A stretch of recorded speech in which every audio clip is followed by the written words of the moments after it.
Hi, everyone, and welcome to the Stool podcast, a podcast for woodworkers and the maker community in general. This is episode number 31. My name is Robin Lewis from robinlewismakes.com. I'm joined by Joey Chalk from King Post Timberworks and John Crawford from Periodic Furniture Studio. We live stream the recording on YouTube every Thursday evening at 7 p.m. Australian Eastern Standard Time, or you can watch or listen to it later on YouTube, iTunes, or SoundCloud. I want to say hello to everyone in the chat. We'll get to your comments and questions towards the end of the show, but feel free to chat amongst yourselves. The idea being that this is also a place for people to meet. Now, in terms of announcements, last week I said I was going to get to Nick Harvey's question this week, and I made a point of it, and then I wrote it down on a notepad file, which was sitting on this computer waiting to go. And you forgot. And the Windows update meme that we've all seen came into fruition. I came up down the next day and my computer had restarted. So Nick, if you're listening, I spoke to you probably about 2 hours ago on Facebook. If you're on the show, please can you resend me the question so we can look into it. I know there was the follow-up, but that we talked about on Facebook. Other than that. How did we hit 31 episodes already? It's crazy, yeah? It does not feel like 31 weeks have gone through. That's crazy. We're past halfway through the year, and at 52, it's going to be a year. Because we haven't missed a week, I don't think. No, I mean I did, but there's been a show like every week anyway. Yeah, well, there was a bit of timing change, but we never missed a week. Did we still do one when we went to Mulaney? I think we did. I can't remember actually. Yeah, no, that's right, because we did one just before we left, and we were like, the morning we're all jumping on planes. That's right. Yeah. Like rock stars. We are rock stars. All right. So, Jordan, what have you been working on? You were telling me before the show that it's been a bit of a... Well, yeah, I mean, if this episode was to be titled like, the sitcom of Friends, it would be the one where Jordan is grumpy, because this week has been just absolute hell. It started off bad with... Well, it started off okay, actually. Like, stuff was getting done. People came back to me with, yes, let's go ahead. But when they got back to me, it was 2 weeks after I sent them a design file with no changes. And now their house is due to be finished in a week, and they want their table, dining seat, and stools. And it's just like, you dragged your feet for 2 weeks. Someone else has come in. I will get it done. But like, I'm not going to work until midnight every week to get this done. Now, when you quote clients, do you not sort of say you've got up until this point for the quote to be valid? With a finish date in mind, Yeah, there is like a valid period, and the price is valid, but I don't have a time which says, well, I will give you 2 weeks of design, and if you're still wanting changes after that, I'll start charging. And that might be something I should look into in the future, because this has been a project of a lot of firsts. So the customers came in and they had 2 photos and 2 very different tables. Like, one was a herringbone style base and one was a farmhouse. And, the herringbone had a standard sort of 32 millimeter top, and the farmhouse, I didn't realize at the time, had a 50 millimeter thick top. I just thought, no worries, 32. This one will be at least a day and a half less of making because it's a lot more simple. So I'll price this one. They actually did tell me a budget as well, which was like, $2,000 to $2,500 for the table, which I was like, it's doable, no worries. What I can do is I can offer you in black bucks that's on the shelf, and I can give you a really good price on that because, you're doing me a favor by using it. Yeah. And then the first design, then they got back to me and they said, the first thing was quoting before a design was done. So they put a deposit down, and then I sent through the first design to what I had in mind. And instantly they came back being like, the top, I really want that to be 50 mil thick. Okay, well, I haven't got very much 50 mil stock in the shelf. So I run out there and I look, and it's like, okay, I should be able to just scrape through. So I get back to them and I do a polite email just saying, look, on this occasion, I will do it at the price I have quoted because it's on the shelf, it's paid for, blah, blah, blah, blah, blah. But keep in mind the price difference between 30 mil and 50 mil stock is not just a little bit more, it's literally double. Substantial. Yeah. Like, this is huge increase in price. So, that instantly was a bit of a blow. And then because of the material I have limited material in that thickness, it is just really hard to work with. It's heavy, it's thick. I'm getting splinters. Like, I got an inch long splinter yesterday. Oh, jeez. And it's just been a real pain in the ass. So just to double check something, couldn't you have just laminated two of the thinner stock boards together to get up to 50? I could do that, but because they want the tabletop to sit flush with the end of the base, because the original design I had was the 50mm frame, like the base was framed and the tabletop sat between the frame, I could have done anything like that. But this, if I did that in this style, the end grain, which is actually kind of the feature here, would look kind of out of place. Right. Okay. The reason I ask is because I've just done my vanity. I'll talk more about it, but it's doubled up, but the boards have been running bond. Right. And from the end grain, it actually looks pretty cool. Yeah. See, I mean, I probably could have done that but I don't have that much thin stock either. Ah, okay. So I've got heaps of 35mm boards. I haven't got much 50 and I haven't got much 25. So it was like, it would have been just as much, if not more work, I guess, as well. So yeah, that happened. And it's taking me like 4 days just to get tabletop machined up. It's been ridiculous. It usually takes me half a day. That happened. Then I went in to start editing my drill press teardown video, and my Power Mac, like my iMac, which has 32 gig of RAM and 5 gigahertz processor, like the real powerhouse machine, blew up. It just doesn't work. So luckily I didn't delete the footage off of my SD card, so I have to start from scratch. But it was like a whole day trying to recover that. Couldn't do it. And then it was a whole day trying to get, the rest of that day was trying to get my old PC desktop computer set up and running again. And it's just like crash after crash after crash. And I think I finally got that. Sorry, so was it the software, or was the hard drive toast, or was it just? I have been trying to do everything I found online, because it's just gone. I was like in the middle of editing, and it went to this white and gray zigzaggy screen of death. And then when I try to turn it on, it gets hung up on the white screen. And I've been trying to do all the recovery commands, but I'm also not comfortable pulling it open to do any repairs, and I can't afford to get a professional to look at it just yet, because I've just spent a couple of grand importing a laser machine. Of course. That costs $2,500 just to get it into Australia. So it's just been one of those weeks. What else have I been doing? I've made some guitar stands. That went well. Are you filming it? I am filming them, yeah. So I haven't actually put the finish on them. So as soon as the finish is done, hopefully over the weekend, I'll get that video out. God, I mean, it's just been a thing. Like, this is a week where I wish I never started a business, because I've been right off my feet, nonstop, stretched across 6 different things, with talking to freight forwarders, doing this, trying to start a new website for my laser surfboards, trying to go with software developer of this CAD software that I'm working with, doing lamination and glue ups, changing my dust collection system because it literally fell out of the air. Sorry, fell out of the air? What do you mean? Oh, so one of the chains I ran into it with my forklift, and one of the chain links that suspend the pipe from the roof snapped.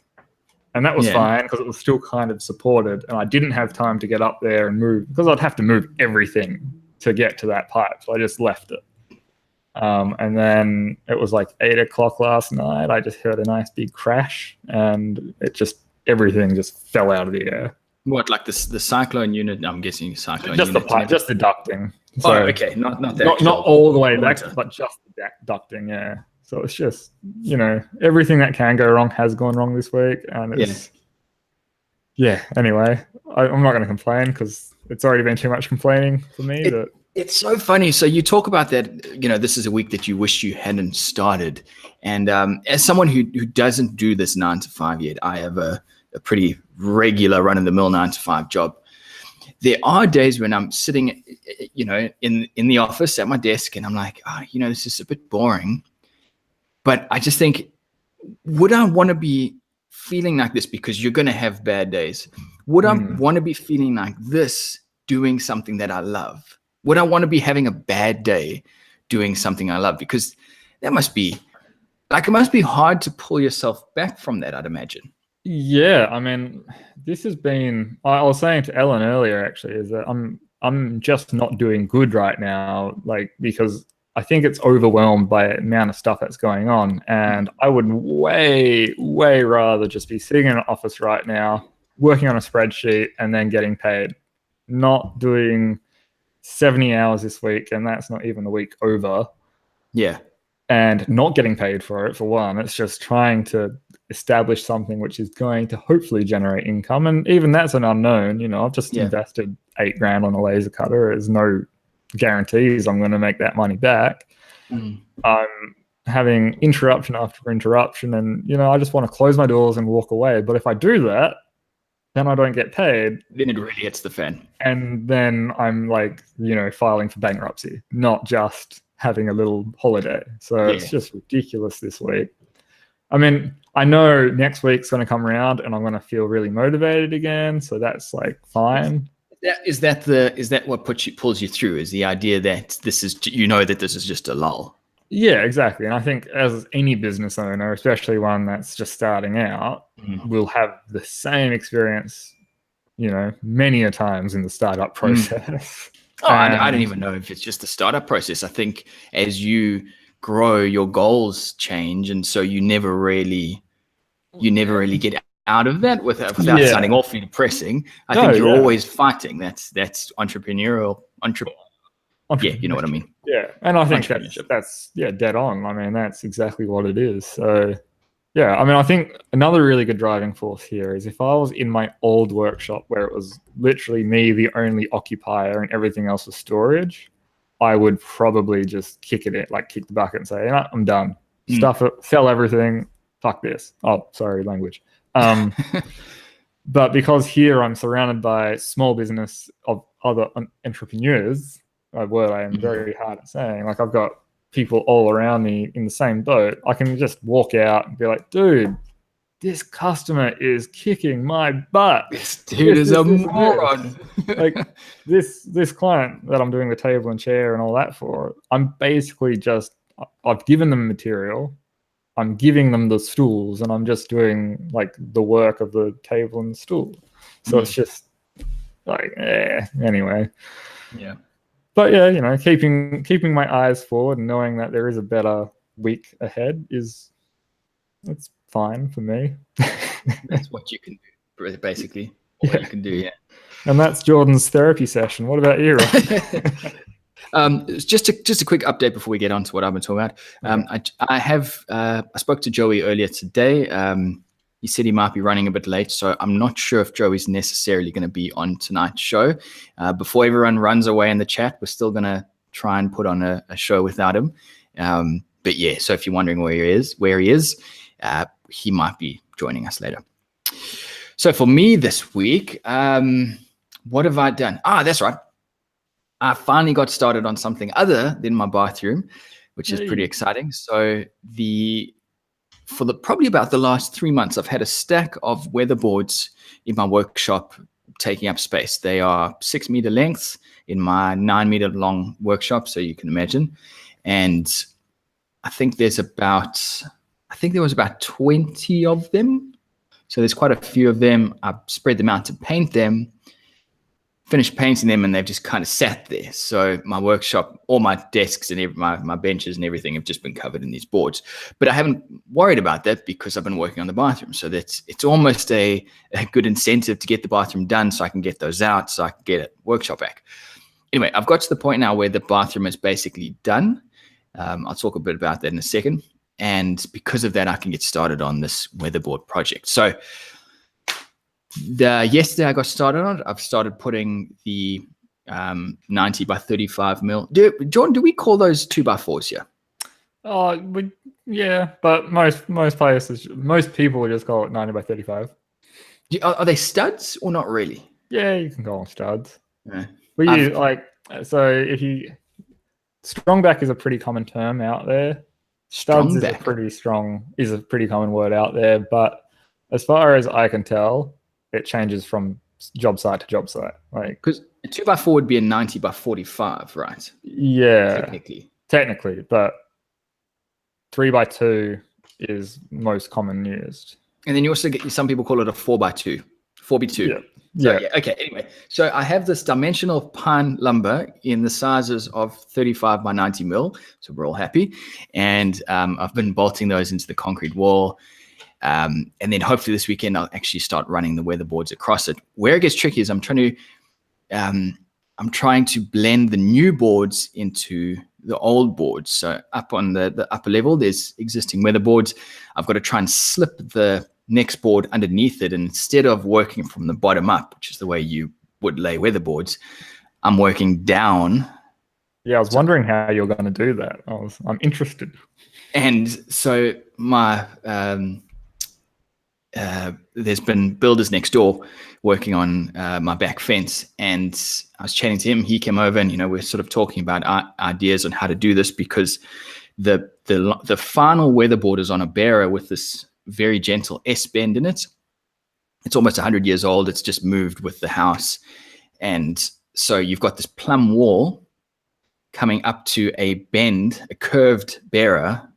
Now you want to sort of try and blend it in, but you don't want to follow that curve all the way down. So yeah, anyway.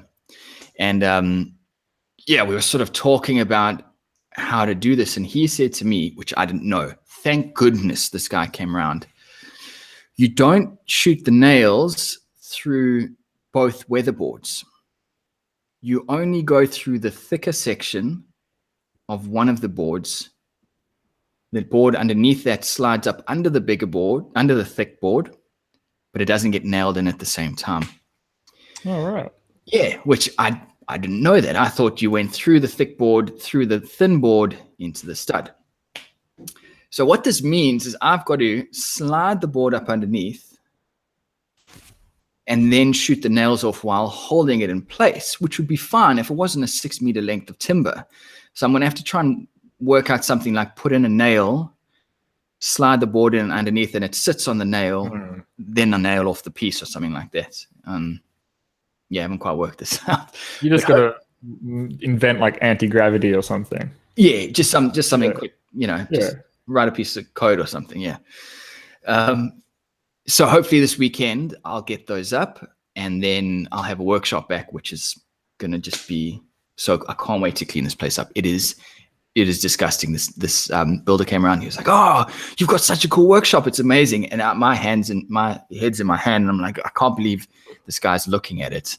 There's just stuff everywhere, everywhere. I know that feeling of shame. It's like, no, don't look in here. Don't look in here. This should be my pride and joy, but right now it's a mess. Don't look. Yeah.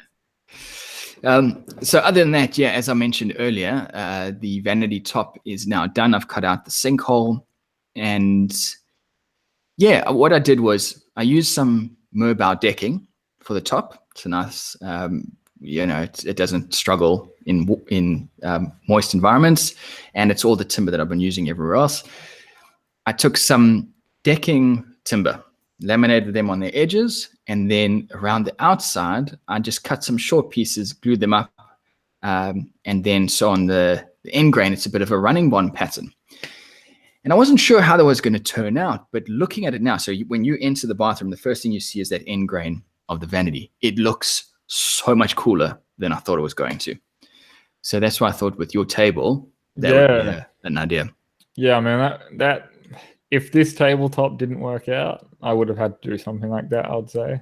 But so have you done it like equal thickness top and bottom, so 20 and 20 or whatever? Yeah. So that would look pretty cool. I have seen it done somewhere before, which I didn't like the look of, because it was, like 30 mil on the top and 10 mil on the bottom.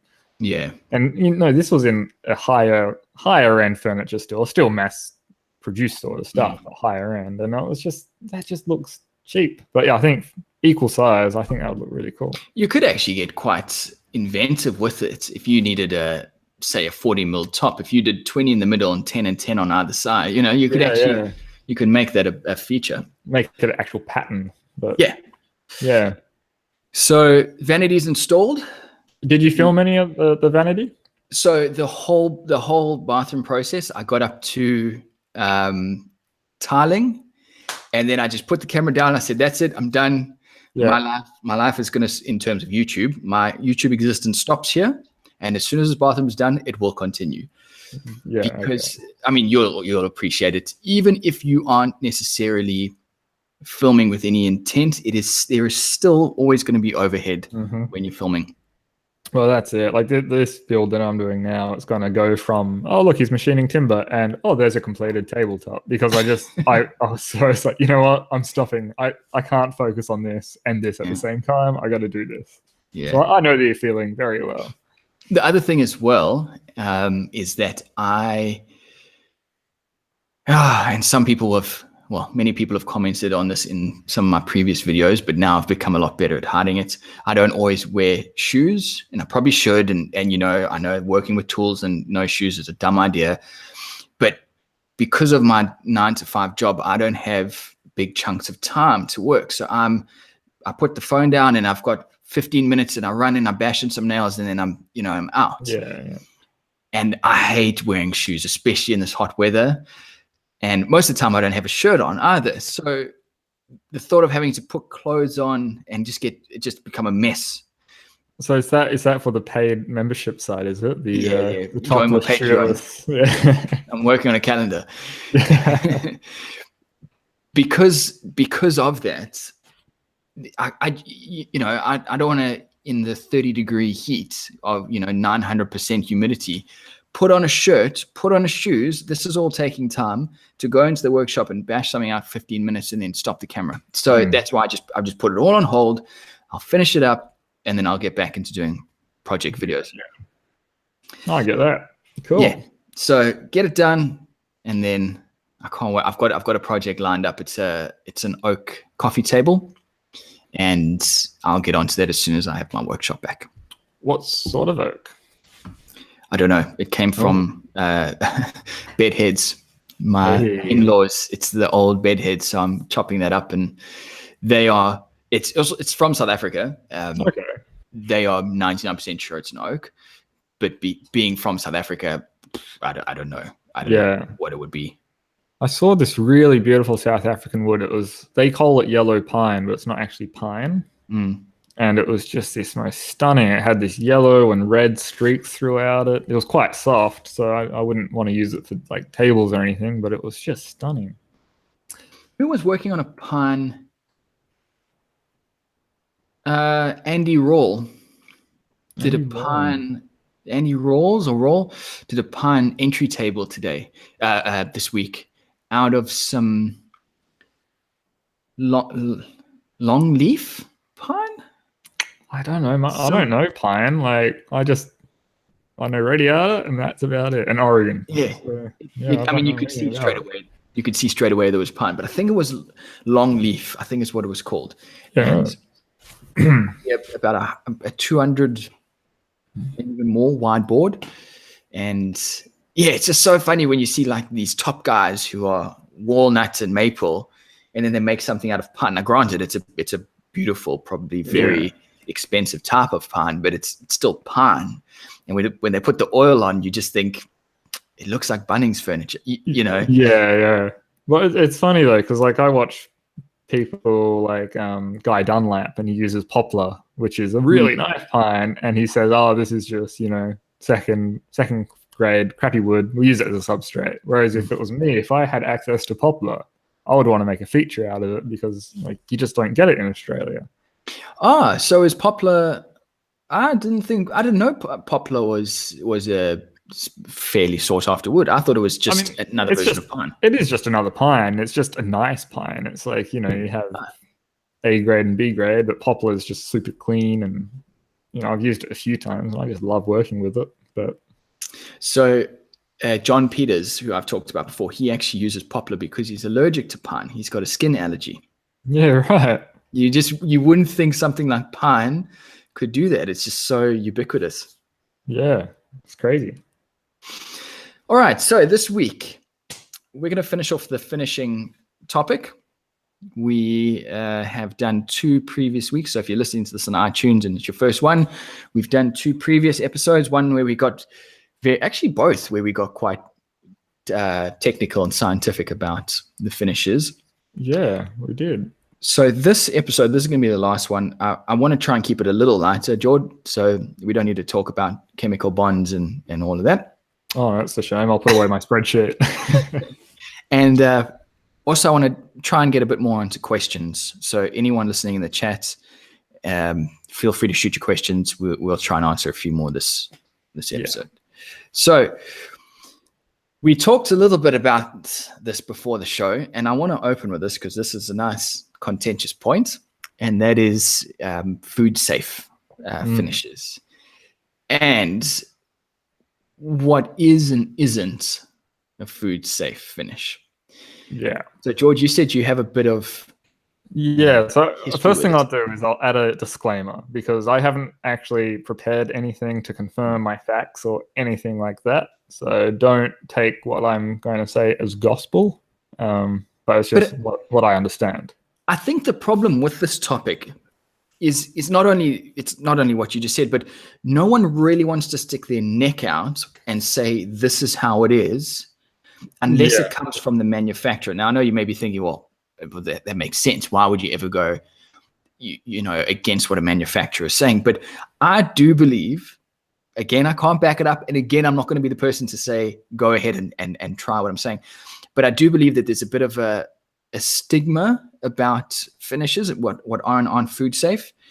And because manufacturers have been saying it needs to be done like this for so long, we're all just believing it because they've been saying it, but no one's actually stepping back and saying, hang on, that doesn't necessarily make sense.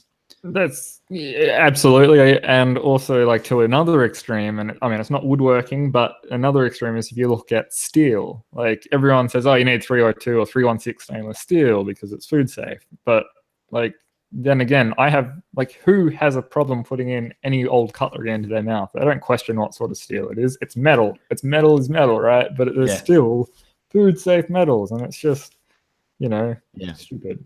But with like, the first thing I'll say is, if you want to be safe with food safe finishes, get food safe finish. Like, the stuff that is called food safe finish. That's the safest way. But on top of that, I use mostly a mineral oil, which is a paraffin wax, or I think it's called mineral oil, or liquid paraffin is the other word it's called. They're all the same thing. It's basically baby oil. It's just got none of the scented stuff in there. A few reasons why I use it. I can get it at 20 liters at a time for relatively cheap from a wholesale food oil supplier. So they do canola oil for deep fryers, but they also do food safe oils. And I hope it's not the old deep fry oil. I'm making diesel in my spare time. Sorry, do you get that is that online, or do you have to get it? Yeah, I do get it online. What are their name? I think they're called Food Safe Oils Australia. Pretty easy to remember. I'm going to look that up because I've been buying it, the small orange oil bottles. Fantastic stuff, but it's going to put me out of business, so to speak. Well, if I another really good source, and this is something I've kind of suggested to a lot of people, because mineral oil is mineral oil. I don't know what makes it different between food grade and not food grade, but go to a vet, like a farm vet supplies. So what's the word I'm looking for? Farm vet. Agriculture? Agricultural supply with, animal stuff, and ask for their horse paraffin oil. They use it as a laxative for horses and cows and all sorts of animals on your farm. And it's the exact same stuff. You can get it 2 liters at a time. It's like $19, and it will last you forever. Yeah. So veterinary supply places are a really good source for it too. But yeah, I wonder if you'd be able to get that then through university, because you often have your agricultural wing of university. I wonder if that's somewhere. I'm just thinking back to when I was living in Adelaide. There was a campus. The agricultural campus was there, so I wonder if they would I mean, just a thought if you've got one nearby and you're trying to get it, yeah. I mean, I think like if you make good relationship with the vet, they will at least know suppliers of that sort of stuff. Yeah. Like they might not have it on their shelf, but they'll be like, oh yeah, just contact this person, and they'll hook you up. So that's mineral oil. What I actually do with my chopping boards and my bowls is I make my own food grade breadboard butter. So that's just the mineral oil, which I heat up in a pan. I add, about a third of that. I'll add, to that, I add a third of that quantity of just beeswax. I melt it in, and then the two just separate into one another. Once it cools, it's kind of a hard paste, and you just rub that in, let it sit overnight, and you buff it off. I've been told quite a few times that almost every finish is food safe once it's cured, and I'm sure everyone's heard that. Yeah. But if you go onto the manufacturer's website and you download the MS, what are they called? MDS, MSDN, whatever it is. Something like that. Yeah. But their materials data safety sheet. MDS, actually, yeah. It's MDS. Yeah. You won't be able to find that stated anywhere on it. So it's it's probably fine, but I can't confirm it. So, it's so much to do with food safe. But you can get food safe polyurethanes, which is stated as food safe polyurethane. But right. You read the can, and its cure time is 3 weeks before you can put food on it. So it's not really the most time efficient sort of thing. I've heard from heaps of places that all epoxies are technically food safe, and then an argument for that is you put plastic in your mouth every day and you don't worry about it. So for me, essentially what epoxy is. It's the laminate countertops. Yeah, phenolic resin and all that sort of stuff. What goes onto your countertops? I don't prepare my food on my countertop purely because I don't want to scratch the laminates. But I wouldn't think twice about doing it. I don't clean food off when it's been on the counter. So yeah, but then I wonder if that goes back to the cure time. It's a note by the time we get it. So that's probably got a lot to do with it as well. But I was going to say a few things. This is total rambling, so if I'm getting out of control, just stop me. But with oils, a lot of people will use things like olive oil to reseal their chopping boards in their kitchen or their fruit bowls. But it's such a bad move because those sorts of last oils week, will and I wanted to ask. Yeah, now what does that mean? So I've used olive oil on a breadboard before, and I still use it to this day, and it's still fine. So 9 times out of 10, it's fine, but it's when you keep applying it onto itself, it's non-hardening. So the oil is always going to be an oil, and it will also kind of grow mold. So if you've got a really old tin of olive oil sitting on your barbecue shelf because you use it on your hot plate, which you shouldn't use olive oil for because it burns, but anyway, you'll see that it kind of gets this green kind of tinge around the nozzle of it, and that is actual kind of mold forming to it, and that can happen on your chopping board. So what you really want to use is non-festering oils. I think, and don't quote me on this, but grapeseed oil is a really good one for chopping boards because it is non-festering. There's also flaxseed oil. It's bloody expensive in Australia, but you can get flaxseed oil for it, and that's the same. There are food safe linseed oils, but the smell to me, it's a little bit too strong to put on something that you're going to put some nice fresh bread on. Sorry, food safe linseed. Surely linseed oil would, by definition, be food safe. All linseed oil should be food safe, but it's the additives they put into it. So if they've thinned it or whatever. So basically, when they state food safe, you can just be sure that if there is any additives, all the additives are food safe. You can be sure. Massive quotation. Yeah. I saw something on the news the other day about a guy in Australia. It wasn't too long ago. Ate something that was peanut free. He just went into meltdown, anaphylactic shock because they'd got it wrong. Yeah, right. So not to make everyone cynical, but don't always trust the labels. Well, that is actually another thing. Labels can be misleading. Yeah, I don't know. What else can I talk about with food safe finishes? Because I only really use the few that I've Just mentioned. just going back to the festering. So in my Yeah. mind, because I've heard that term be used before, when I've thought about festering oils, I expect to take out my chopping board and there's like things alive attacking me on it. What would a have you seen a festering Oh God, oil? yes, I What does it have. look like or Well, the smell like? oil, it's more the smell, so it Mm. stinks. Like if you've gone into an old share house and you walk in the kitchen and you open the drawer and you get that disgusting share house smell of like just soaked up particle board, it just smells just like that. Like, Just yeah. moldy, damp, moldy, and like you touch it and it feels slimy as well on the surface. Like you shouldn't touch something which is getting food prepared on it and have this oily residue left on your hands. It should be Mm. sort of dry to the touch, right? And it certainly shouldn't smell. Like if anything, it should smell pleasant, Mm. not rancid. Yeah, because I'm going to go upstairs now and try, check on that board because I haven't used it in ages.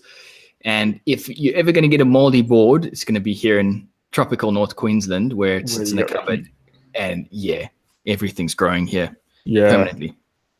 I saw Dan asked if there's an ideal way of cleaning food safe wooden things. Mm. Um, it does depend on a lot of things, but there is a really good history to using salt, like rock salt, and that's just kind of semi-dissolved in warm water, and you scrub the board down with that, and then you rinse it with Ah. warm soapy water. It's kind of an old-timey practice for butcher blocks, so like real butcher blocks to get rid of that meat stained smell, but it works really well for cleaning all sorts of wooden things. It's slightly abrasive though, so if you've got a shiny, really nicely polished kind of board, you probably wouldn't want to use that method.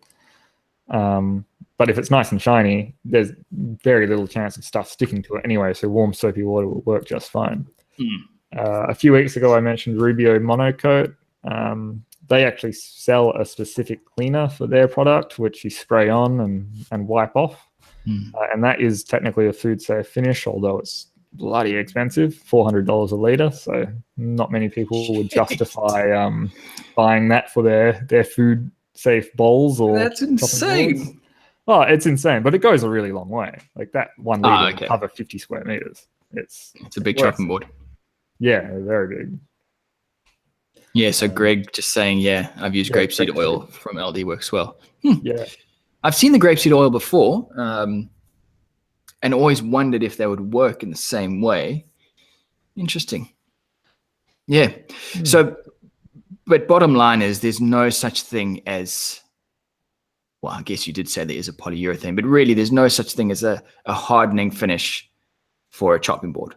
No, I mean, it doesn't exist. The only one I know of is that $400 a litre Rubio Monocoat, and that's a resin impregnated oil basically. So it's got this natural resin in it, which is probably rosin, but they won't announce what it is, mixed in with their, I think it's linseed oil, mixed in with that. And that is a hardening finish. But remember, when it comes to film finishes or hardening finishes, if you're going to be cutting on it, like you would want it for a fruit bowl, I can understand, but if it's for a cutting board or something that's going to get abuse, hard finishes chip and fall away, like any film will. So it's also not the best thing to use.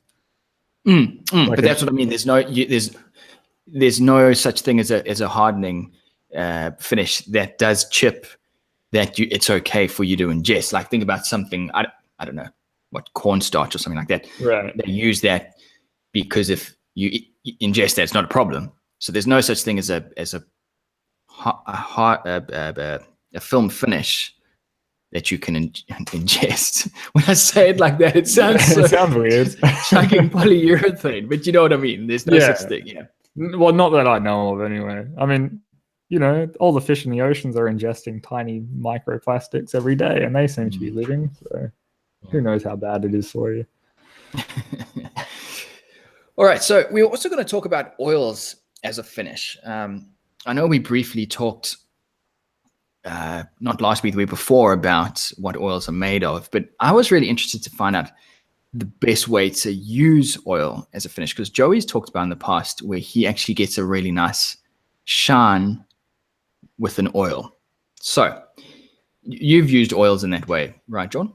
Yeah, in the past. I don't really do it that much anymore, just from a cost saving point of view, but I have. So if I was to finish something in oil, let's say maybe not linseed oil, Danish oil or something like that, what's the process to get that real nice luster, I think is the word you should be using? Well, a Danish oil, remember, has a varnish in it, so it's not a pure oil. Sorry, so it's still generating a film. So maybe that's not the best example for a pure oil. But if you're using, say, tongue oil, that's probably a good example if you're doing a pure oil finish. It comes down, from my understanding anyway, it comes down to a couple of things. One is surface prep. So with a film finish, your film will fill in little voids. So you can sand to 180 and you're pretty confident that you'll get a really good thing. But with an oil, you're not necessarily going to fill in those voids. So you're sanding, or even better would be scraping when hand planing, because you're actually severing the fibers then. It has to be way higher. So people that use a lot of oil will sand all the way up to 600 grit before they even touch the oil. So that's probably the biggest thing. So if you want a high sheen finish, you sand to a high grit. So you're actually getting a slight polish before finish is even applied. It's funny, a couple of the hardwood projects that I've done, I think back to that Jarrah table that I made. Before I even applied the finish, there was already a sheen on the table. So I guess that's what you're talking about. You've got to get to that level before the oil. Yeah, okay. Yeah. So basically, you want it to look what you want it to look like before you apply the finish, which is a weird way of finishing, but it's the way it kind of works. I'll tell you what, when I first started getting into this, I was using film finishes like polyurethane with the mentality of this will fill in some of the, any of the imperfections, but it never, ever, ever worked. Now it's just a case of that table's got to look as good as it can, as you can get it. It's got to be finished before you finish it. Yeah, exactly. And it's the same principle as like automotive painting. You want that to be the prep. Everything comes down to the prep. If your prep isn't done right, your finish isn't going to come out right. And that is especially true with, it's especially true with any finish, but oil in particular. The other thing is time. Oil takes way longer to set than a polyurethane. There's no hardening agents in it unless it's got something that's naturally occurring. So don't wipe on an oil and leave a puddle. Leave a puddle for a while so it soaks into the grain, but wipe it off. Yeah, it's not going to flash off. So if you have that, you're going to get a really kind of soft spot, which when you go to wipe it away, it's kind of sticking to itself, so it doesn't want to come off. And you basically have to sand that whole thing down again. And you can't start at 600 grit. You got to start from 80. It's a pain in the butt. How long does do the different tongue oil, linseed oil, do they have different drying times, or is it all roughly the same? I'm not educated that much between oils, but I would say they've all got a fairly similar curing time. Tongue oil often will come thinned. Like pure tongue oil is really gloopy, like really thick. So most of the time it's kind of thinned in something, spirit of terps or something like that. So that probably would cure a little bit faster just because it flashes off and leaves less oil kind of on the surface. But yeah, I couldn't say that everything's the same or how long, but generally speaking, 24 hours is pretty much what I would do. So if I've applied it at 10 a.m., I wouldn't apply anything again until 10 a.m. the following day. Whereas with a polyurethane, it's pretty safe to just wait 6 hours. Or with a lacquer, it's pretty safe to wait 45 minutes to an hour. So time is not necessarily your friend. But I think a good thing about oil finishes is it's also more forgiving. So if, for example, you've got a piece that's very tricky to finish, like my bookcase that I just finished where there's 100 components to go, oil was a really good choice there because it doesn't necessarily leave lapping, so it doesn't, it doesn't stick to itself. So you can go over it, and oh no, a little bit of oil's fallen down here. Well, just wipe that bit in and come back to it, and you should be fine. Because you've got enough working time that if you leave a little bit of oil that's dripped on the surface, you'll have a dark spot, but by the time you go over it, in a few minutes, that dark spot's disappeared. Oh, so you still do have, it affect, the heavier spots do affect. I just assumed you could just puddle it here and do a thin patch there, and they would eventually even out because the oil soaks through. They will even out, but remember that a lot of oils have some ingredient in them naturally occurring that is hardening. It's like a slight resin inside them. So if you've left a deep puddle there and you wipe it off, if it started to harden in that little section, you're going to be hard pressed to get everything to get an even coat. So it's more forgiving than polyurethane for sure, because you've literally got a film on top of the workpiece that you now have to remove. But you can still get those kind of spots, so you do need to be mindful. So if you've seen a drip, just wipe it so it's nice and thin. Don't worry about, blending it in perfectly. I must keep that in mind. I've been pretty slack with that. But the thing is, the time frame that you're working with, most of the time, you would have a piece done in 20 minutes. The oil's going to do next to nothing in 20 minutes. Yeah, as far as drying. So that's true. Now, finishing in general seems to be a pretty understood concept that everyone finishes the project. I think it was a Steve Ramsey video that he did a while ago. I wouldn't be able to quote anything from it. It was that long ago. But he talks about not applying finish in certain cases. Yeah. I think he was talking about shop furniture. But is there ever a case to not do it? I know, for example, that tea box that I made, we finished the outside of the box and not the inside, which your immediate reaction is you can't finish one side of a piece of wood. That's just recipe for disaster. But the logic behind it was that the timber would absorb all the tea bag smells. And so when you open up the box, you have this amazing smell. Yeah. There's totally, what's the word? But yeah, there's totally justifiable means. Like, example, you get a patina build-up way quicker on the finished piece. So, something that is handled a lot by people, like handles of your hammer or whatever, you wouldn't necessarily put a finish on that, but your natural skin oils over periods of months to years will actually kind of impregnate, put a patina on that piece of wood, and you've got this beautiful yet very used look to it.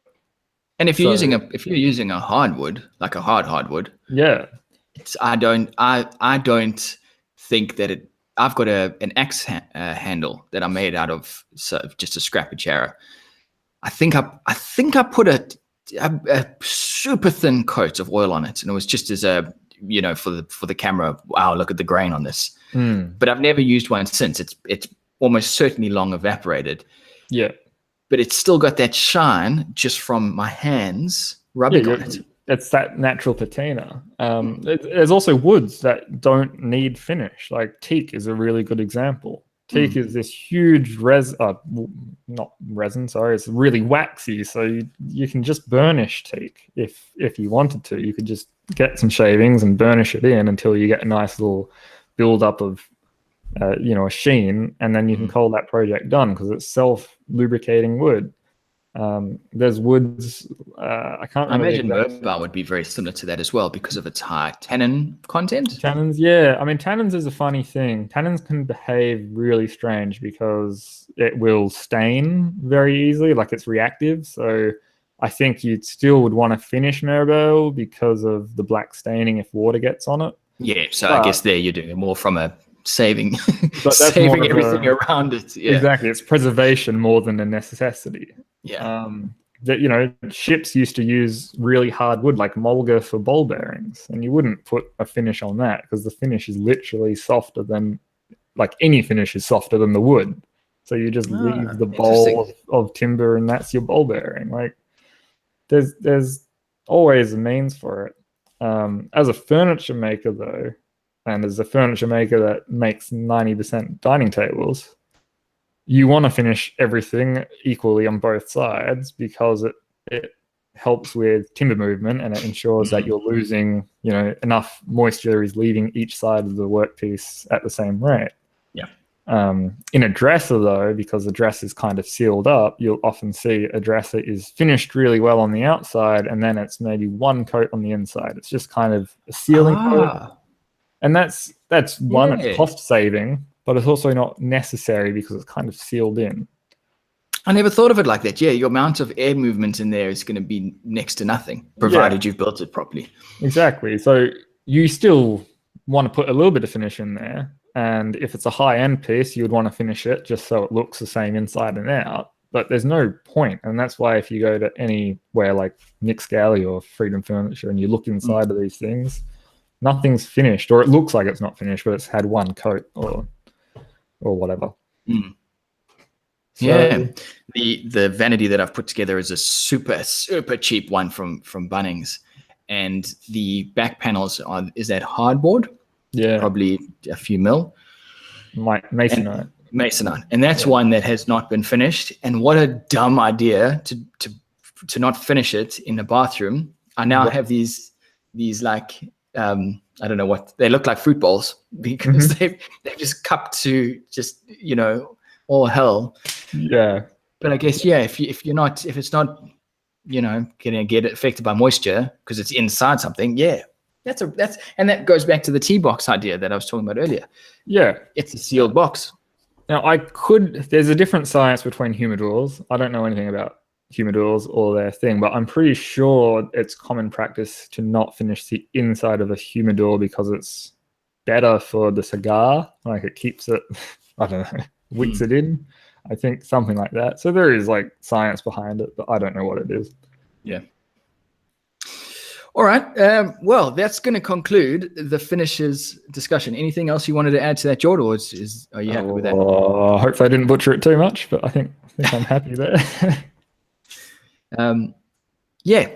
Well, that's going to finish it then. I hope everyone's got what they wanted out of it. Probably not. We'll probably do this again sometime in the future because it's one of those topics that I don't think you ever really finish clarifying. But for now, that's going to be it. We'll get to a different topic next week. Whatever that is. So, John, what have you been watching this week?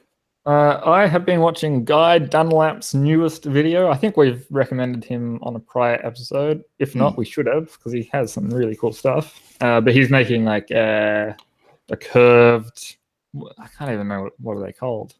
Basically a half round table that sticks out of the wall. The name of it has escaped me. But he's done a really cool bricking. So he does the curved front, and instead of floating, that's the word.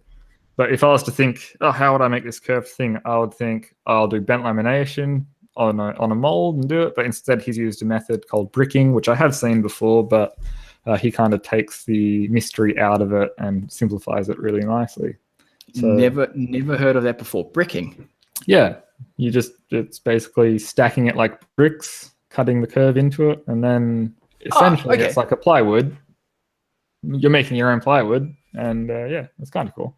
Is that a common thing used with turners? I've got Frank Howarth in my mind, the way he puts together his bowls. Very similar to the segmented bowls. Yeah, segmented bowl. Yeah. I mean, actually, it's exactly the same thing. So, okay. Yeah. So Joey popped us a link. He's been looking at a Rubio workbench. I can't remember who it's by. The links, of course, are in the description down below. So he's been working on watching a Rubio workbench.